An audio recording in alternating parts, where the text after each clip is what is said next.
Alright guys, doesn't look too good, huh? 4E20 developed a leak yesterday after raking hay. Fuel line started leaking underneath there, so I'm going to get this fuel line pulled off here. And I'm probably going to cut it here and then down underneath the fuel tank and just flare a little bit and put a piece of rubber hose on it. Rubber fuel line. So I can get raking again. I want to get the rest of this raked and get it baled today. We didn't get any rain yesterday, which is good, I guess. Yeah, it's gonna be hard to show you where it is in the bottom here, but I'll see what we can do. Get the camera bigger. And you can see where that fuel line is right there. It goes up through. Well, it's rubbing on the frame. So I'm gonna get that pulled out quick, and I'll show you guys once I get it out. Alright guys, so I cut the fuel lines in the tractor. I couldn't pull the fuel line out all in one piece. So I got the two ends out here. I'm gonna flare them just a little bit. Just enough so I can slide a fuel line over top of them and not have to worry about it sliding off. So let's see if I can't put the camera up somewhere.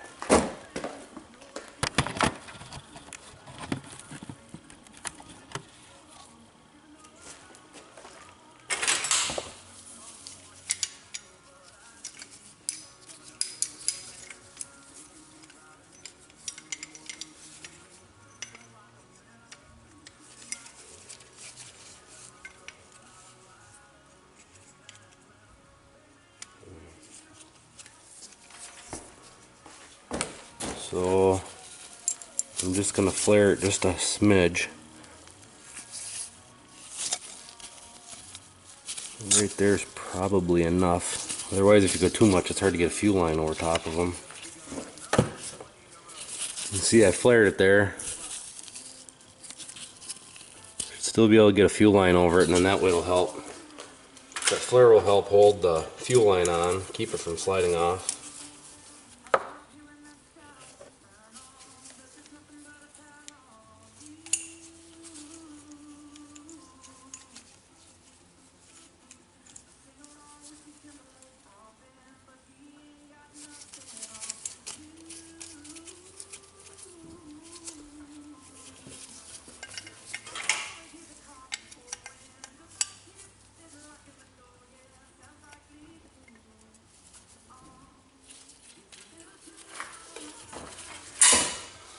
This one here will do the same. I don't know if you can see it in there or not. The camera's going to focus.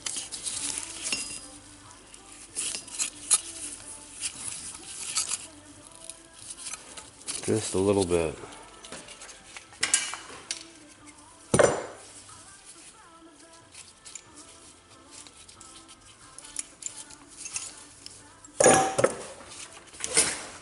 Here you can see it's flared. This one might be flared just a hair too much, but if it's flared too much, you just take a grinder, grind a smidge off of it or a file.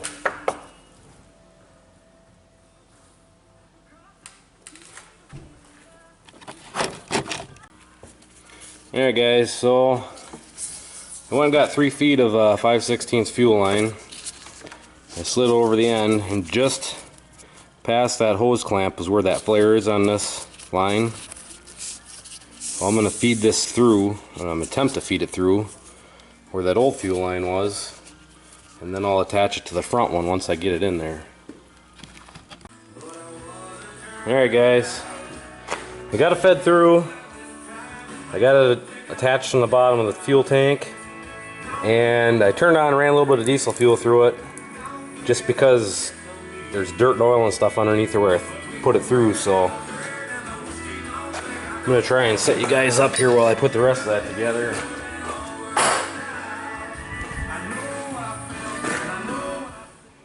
Turn the noise box down a little bit, maybe you can hear what I'm saying. Hopefully you can see what I'm doing here. So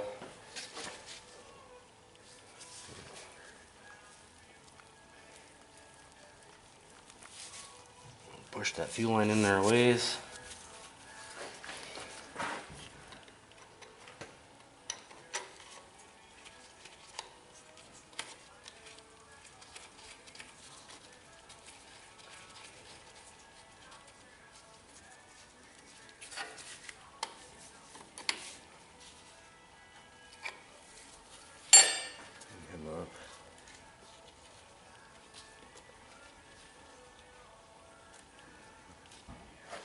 Grab a screwdriver.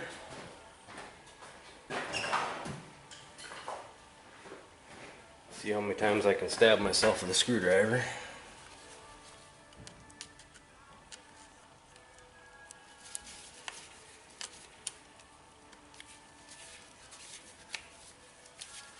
This is kind of a temporary fix. Guy really should put a steel line back on there, but we're gonna run her like this for now.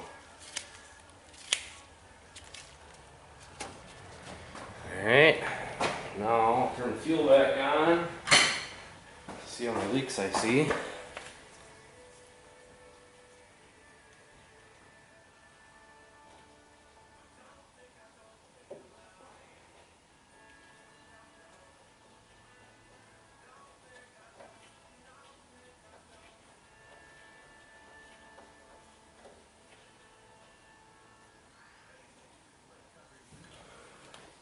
Alright.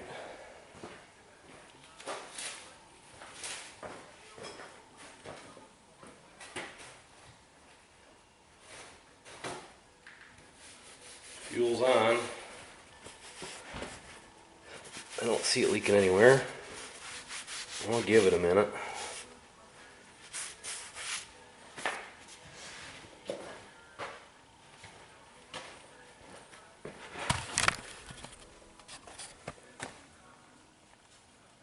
Like I say, it's kind of a temporary fix, but in order to change that fuel line, I'm pretty sure I'm either going to have to drop the axle at the bottom or else take all this stuff apart to get through there, because you cannot get that steel line out. I mean, I had a vice grips on there and a slide hammer trying to pull on, and I couldn't get it to come out, so this will have to work for now.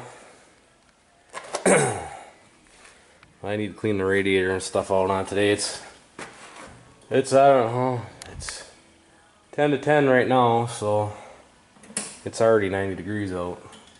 I'll fire her up here quick.